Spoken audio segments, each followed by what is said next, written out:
Olá, seja bem-vindo à Aqualibercast. O áudio a seguir é um aprofundamento gerado pela nossa inteligência artificial com base nos estudos da nossa equipe de engenharia.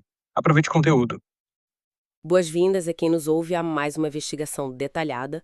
Hoje a gente tem em mãos um material bem robusto, que é o dossiê estratégico sobre infraestrutura subterrânea em 2026.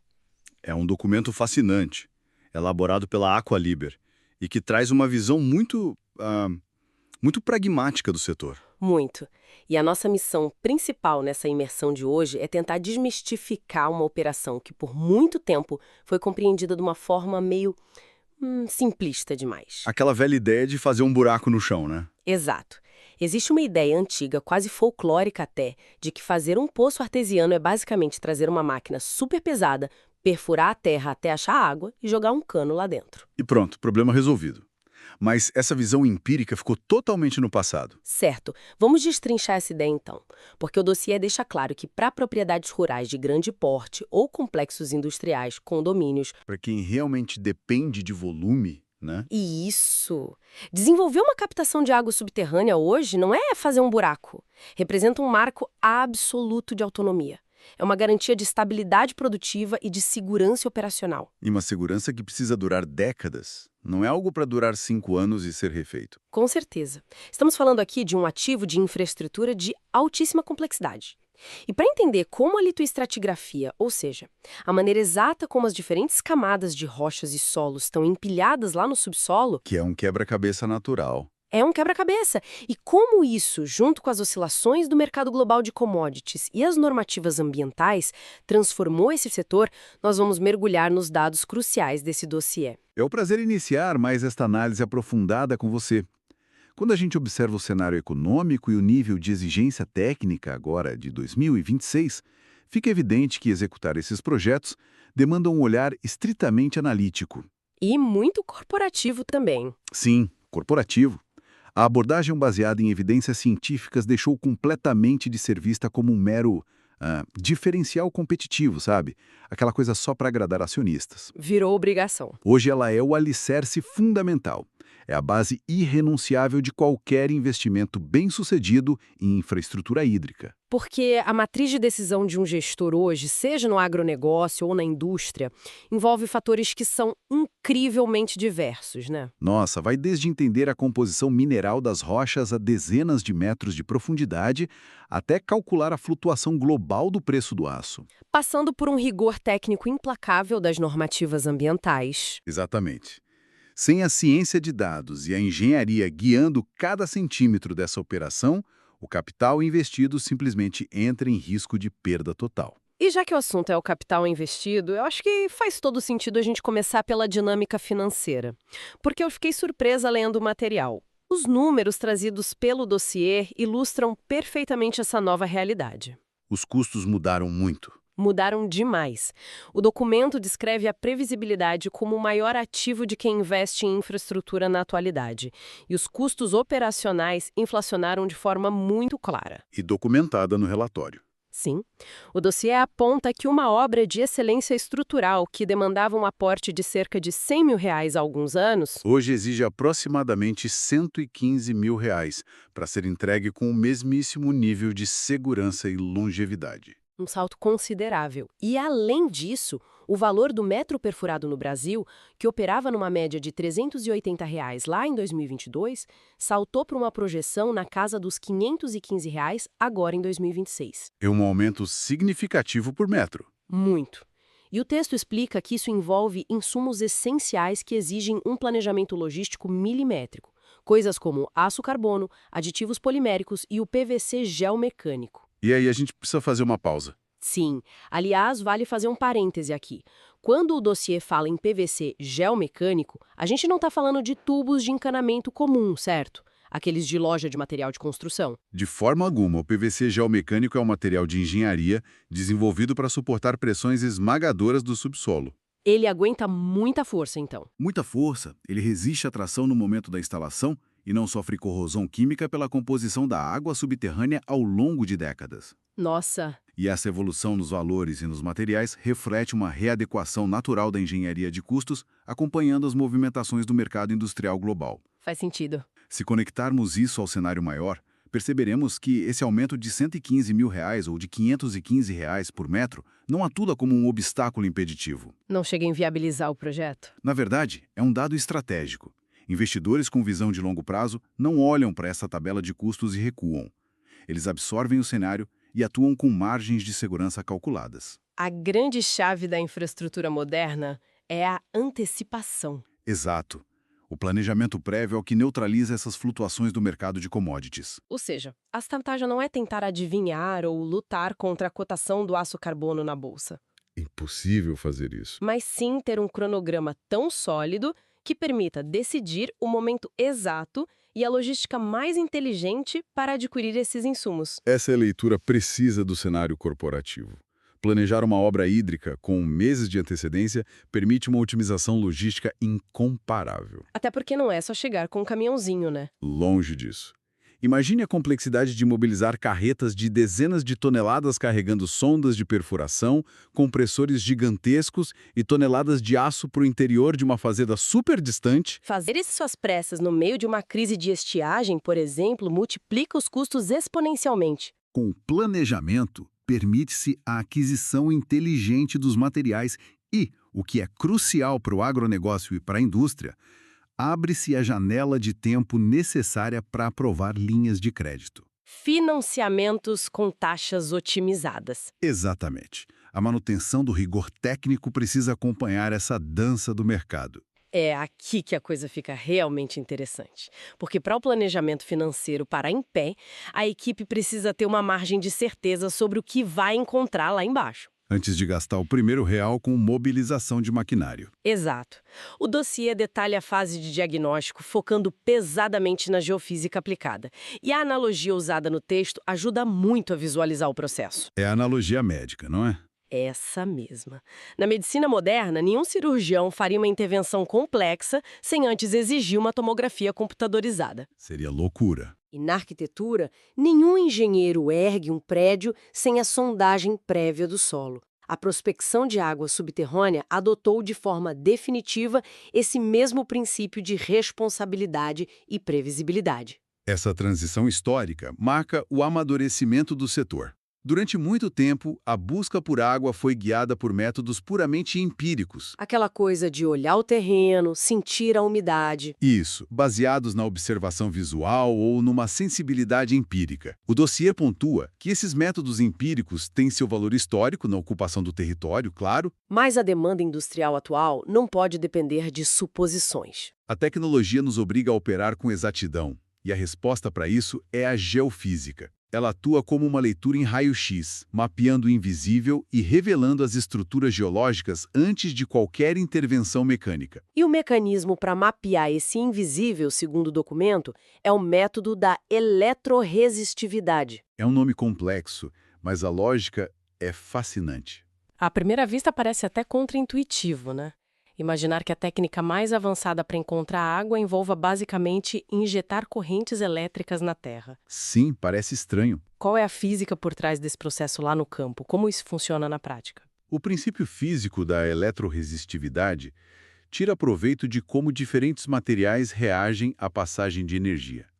Na prática, a equipe técnica instala uma linha de eletrodos na superfície do terreno. Como se fossem várias estacas conectadas. Isso, e injetam uma corrente elétrica contínua e rigorosamente controlada. O objetivo não é perfurar nada ainda, mas medir a dificuldade que essa eletricidade tem para viajar pelas camadas do subsolo. Ah, entendi. O segredo geofísico é o contraste. Por exemplo, se essa corrente elétrica atinge um bloco de rocha maciça e totalmente seca, sem nenhuma fissura. Essa rocha atua como um isolante natural. Exato. Ela apresenta uma altíssima resistência à passagem da energia, e o aparelho registra esse bloqueio. Mas e quando essa mesma corrente encontra uma área com potencial hídrico? Aí o cenário se inverte drasticamente.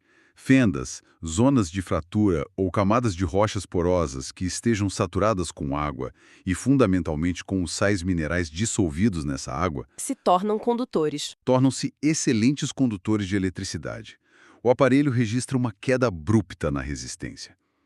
O trabalho dos geofísicos e dos softwares de modelagem é processar milhões desses dados de resistência e condutividade e transformá-los num modelo matemático tridimensional. E com esse mapa 3D colorido e detalhado na tela do computador, a equipe sabe exatamente o que vai enfrentar. Eles identificam as falhas geológicas, estimam a profundidade e a espessura do aquífero com uma margem de erro mínima. A incerteza dá lugar à matemática.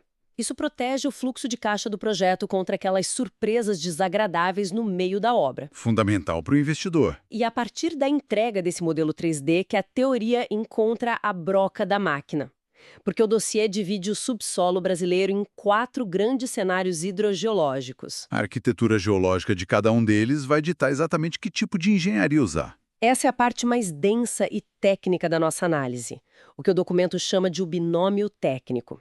Vamos começar explorando o primeiro cenário, as formações sedimentares, conhecidas como aquíferos porosos. Perfeito. As formações sedimentares representam um desafio peculiar. Geralmente, as captações nesses aquíferos variam entre 50 e 120 metros de profundidade. Não é tão profundo assim em termos relativos. Não. O perfil litológico, ou seja, a composição do solo, é predominantemente macio, formado por camadas de argila, silt e areia. A máquina utilizada faz uma perfuração rotativa, aplicando um torque moderado porque o material não oferece muita resistência ao corte. É fácil de furar, então. Muito fácil. Porém, o grande desafio da engenharia nesse cenário não é a dificuldade de quebrar o solo, mas sim o risco iminente de desmoronamento. Claro, areia desmorona. Ao perfurar camadas de água saturada, a tendência natural é que as paredes da perfuração colapsem para dentro do buraco antes mesmo da obra terminar. Trazendo para uma imagem mais cotidiana, seria como tentar cavar um buraco fundo e estreito na areia molhada da praia. Você tira a areia, mas as bordas continuam escorregando e fechando o fundo. Exatamente isso. E a solução de engenharia apontada no texto envolve injetar fluidos estabilizantes durante a perfuração, especificamente polímeros. Mas isso me levanta uma dúvida muito pertinente. Pode falar. Se o objetivo final é captar água limpa para uso humano, animal e industrial, injetar produtos químicos e polímeros no solo não acaba contaminando a própria água que a gente está tentando extrair? Essa é uma preocupação muito válida e central para a sustentabilidade do projeto. E é exatamente por isso que as normativas técnicas exigem o uso estrito de polímeros que são 100% biodegradáveis. Ufa! Eles são de grau alimentício ou ambiental. A função desse fluido viscoso é criar uma película temporária de sustentação nas paredes do poço. Uma parede artificial provisória. Isso, segurando a areia por pressão hidrostática. Assim que a obra é concluída e os tubos de revestimento definitivos são instalados, realiza-se um processo chamado desenvolvimento e limpeza. A água é bombeada vigorosamente para fora, e esse polímero biodegradável se quebra e é totalmente expulso do sistema. Deixando o aquífero intacto e a água pura. Intacto.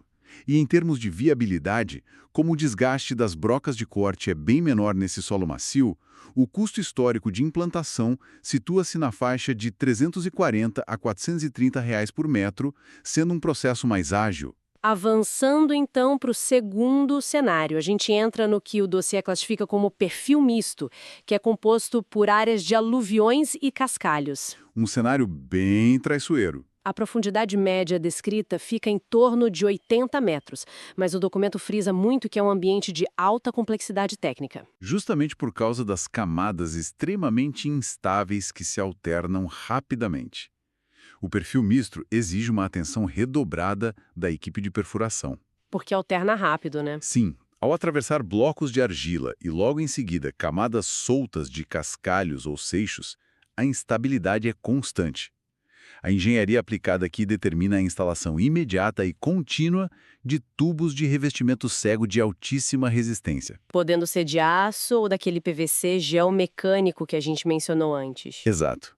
Para impedir que o terreno ceda sobre a coluna de perfuração. Apesar da complexidade construtiva elevar os custos para a casa dos R$ 460 a R$ 590 por metro, Esse cenário geológico costuma entregar uma vazão de água espetacular. E é um componente estrutural neste perfil misto que o dossiê trata como inegociável, que é a instalação do pré-filtro. O famoso gravel pack do jargão técnico. Fazendo uma analogia para quem está acompanhando, ele atua como uma espécie de escudo protetor físico. Num ambiente cercado por areia fina, cascalhos soltos, a água, ao ser sugada para dentro do poço, arrastaria todos esses sedimentos abrasivos. Puxaria tudo junto. O pré-filtro entra justamente para conter essa areia fina do lado de fora, permitindo que apenas a água limpa passe pelas ranhuras do tubo. Mas me tira uma dúvida. E se por acaso uma empresa tentar fazer uma economia irresponsável na obra e suprimir a instalação desse pré-filtro? O que acontece? O que acontece com a operação? A supressão do pré-filtro num aquífero sedimentar solto é uma falha de engenharia gravíssima. Dá muito ruim. Muito. Sem essa barreira física, a bomba submersa, que é um equipamento caro e super sensível que fica lá no fundo do poço, girando a milhares de rotações por minuto, começaria a sugar uma mistura de água e areia. E a areia funciona como uma lixa. Uma lixa potente. Em questão de semanas ou até dias, os rotores da bomba seriam completamente destruídos por abrasão. Nossa! E para uma agroindústria que depende daquela vazão constante para manter uma linha de produção rodando ou uma lavoura irrigada, a queima da bomba significa paralisação total. O custo do tempo de inatividade supera em muito qualquer economia feita na fase de perfuração. Isso reforça perfeitamente a premissa de que a previsibilidade é o maior ativo corporativo. E isso nos leva direto ao terceiro cenário, o domínio rochoso, onde estão os aquíferos fraturados. Aqui as características mudam de forma radical. O texto indica captações a partir de 120 metros de profundidade, atravessando estruturas cristalinas e duríssimas do subsolo brasileiro, como rochas de granito, gneiss ou basalto. No domínio rochoso, aquela abordagem rotativa suave dos solos macios não tem eficácia nenhuma. A engenharia muda para o método pneumático rotopercursivo. Equipado com aquelas ferramentas chamadas martelos de fundo ou down the hole. Isso. A dinâmica visual e sonora dessa operação é impressionante no campo. Grandes compressores a diesel enviam ar em altíssima pressão lá para o fundo do buraco. A ferramenta não apenas gira, ela literalmente martela. Ela esmaga a rocha maciça através de impactos de altíssima frequência. Enquanto o ar comprimido expulsa o pó de rocha para a superfície. E a água? Toda a circulação de água nesse cenário ocorre exclusivamente pelas fraturas e fissuras interconectadas dentro desse maciço rochoso. É uma demonstração de força bruta da engenharia para vencer os materiais mais duros do planeta. E, curiosamente, o custo reportado no documento para o domínio rochoso varia entre R$ 200 e R$ 450 por metro. Muitas vezes é mais econômico e até mais rápido do que perfurar os solos moles e instáveis do perfil misto. O que é meio contraintuitivo, né? Você fura granito mais rápido do que areia. O que é fascinante aqui é entender esse paradoxo mecânico. É uma operação robusta, sim, mas com um maquinário adequado, a velocidade de avanço na rocha sã é incrivelmente eficiente, porque o operador não precisa parar a todo momento para lidar com desmoronamentos. Nem ficar revestindo as paredes o tempo todo. Própria rocha nua é autossustentável. E tem outro ponto de extrema relevância ambiental e sanitária. Essa extensa camada de rocha atua como uma laje natural impermeável. Ela sela e protege o aquífero profundo contra a infiltração de agrotóxicos, fertilizantes ou qualquer contaminação da superfície. Uma barreira de proteção natural formidável. Entramos, então, no quarto e último cenário hidrogeológico. É algo que exige uma escala industrial extrema. Os aquíferos sedimentares profundos, os famosos sistemas confinados. Aí o jogo muda de nível. O dossiê cita captações no sistema aquífero Guarani, com projetos que partem de 250 metros e podem chegar com facilidade a 500 metros de profundidade ou mais. Acessar aquíferos confinados em bacias sedimentares profundas é o ápice da complexidade e infraestrutura de águas subterrâneas. A precisão técnica ali não permite margem de erro nenhuma. Qual é o método nesses casos? O método utilizado é a perfuração rotativa telescópica. Imagine os segmentos de uma luneta antiga, sabe? Sim, que vai afinando. Exato, onde os diâmetros vão diminuindo conforme se avança em profundidade. E é necessário um rigoroso processo de cimentação sanitária contínua nos espaços anulares entre o tubo e a parede do solo, criando uma vedação perfeita. E essa cimentação impede a tal da contaminação cruzada, garantindo que aquíferos rasos, que eventualmente estejam poluídos, não drenem para dentro do reservatório profundo, que abriga uma água de qualidade inestimável. Perfeito. E a física envolvida a 500 metros de profundidade é assustadora. O dossiê detalha o uso obrigatório de colunas de revestimento com paredes de aço carbono de alta espessura. A justificativa que eles dão é a pressão litostática. Uma força monumental. Traduzindo para a prática, é o peso colossal de milhões de toneladas de terra e rocha exercendo uma força constante para esmagar e achatar o poço. Evidentemente, para suportar tudo isso, o planejamento financeiro vai a outro patamar. O investimento salta para uma faixa entre R$ 850 até expressivos R$ 4.000 por metro perfurado. É muito dinheiro. O que justifica para uma empresa ou para o agronegócio autorizar um projeto que pode custar milhões de reais? O que justifica esse aporte maciço de capital é a necessidade de volume e resiliência absoluta. Pense em uma fábrica de bebidas de escala global, ou num projeto agrícola com dezenas de pivôs centrais de irrigação no meio do cerrado. Eles não podem parar. Esses perfis de operação demandam volumes que podem ultrapassar 100, 200 mil litros de água por hora, ininterruptamente, independentemente de haver uma seca histórica na superfície. Um sistema confinado oferece essa capacidade monumental de reserva estratégica. Mas, como ressaltado no documento, em projetos dessa magnitude de custo, a etapa prévia de mapeamento geofísico de alta potência converte-se no único instrumento racional de aprovação orçamentária. Claro. No mercado atual, nenhum conselho de administração autoriza perfurar 500 metros a R$ 4.000 o metro na base do palpite. Seria insano. E isso nos conduz ao panorama gerencial, detalhado lá na seção do dossiê intitulada A Matemática da Estruturação Hídrica. O documento faz um alerta claro para que gestores não caiam na armadilha de comparar propostas apenas olhando para a linha final do orçamento. Porque isso frequentemente mascara supressões perigosas no projeto de engenharia. Como tirar o pré-filtro que a gente comentou? Exatamente. O custo por metro perfurado é descrito como o indicador mais transparente. Ele resulta de uma equação direta. Soma-se o valor da mão de obra super especializada, geólogos, engenheiros, sondadores experientes, mais a amortização natural dos equipamentos pesados e os insumos de alta performance aplicados. E divide-se todo esse valor pela metragem concluída da obra. Então, o que tudo isso significa na prática da operação diária de quem toma as decisões? Significa que focar apenas no buraco perfurado é uma visão obsoleta.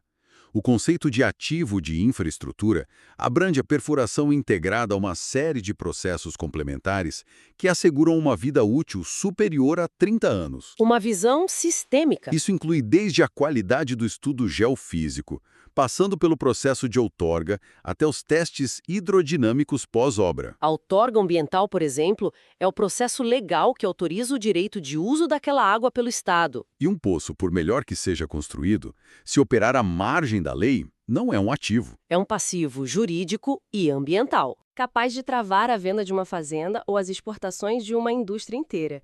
Além disso, a realização de testes de bombeamento rigorosos para entender a capacidade máxima do aquífero garante o dimensionamento perfeito do conjunto de bombas elétricas. Otimizar custos não se trata, portanto, de cortar atalhos técnicos, mas de inovar nos processos. E o texto menciona soluções táticas muito interessantes para áreas agrícolas, como a formação de consórcios de mobilização. Essa é uma estratégia brilhante. Se fazendas vizinhas se unem para contratar a execução de múltiplas obras sequenciais, dilui-se de forma expressiva o custo brutal de transportar o comboio de maquinário pesado até aquela região remota. Ratear o frete pesado. E quando a obra termina, o dossiê mostra que a tecnologia de ponta assume o controle na fase de operação diária através da telemetria e da tecnologia IoT, a Internet das Coisas. A introdução da IoT em captações subterrâneas é um marco divisório na gestão de recursos. Em vez de enviar um técnico com uma prancheta para checar relógios de medição fisicamente, instala-se medidores de nível dinâmico e hidrômetros conectados à internet diretamente no poço. Isso levanta uma questão importante sobre a durabilidade dos sistemas hidrogeológicos a longo prazo, não levanta? Totalmente.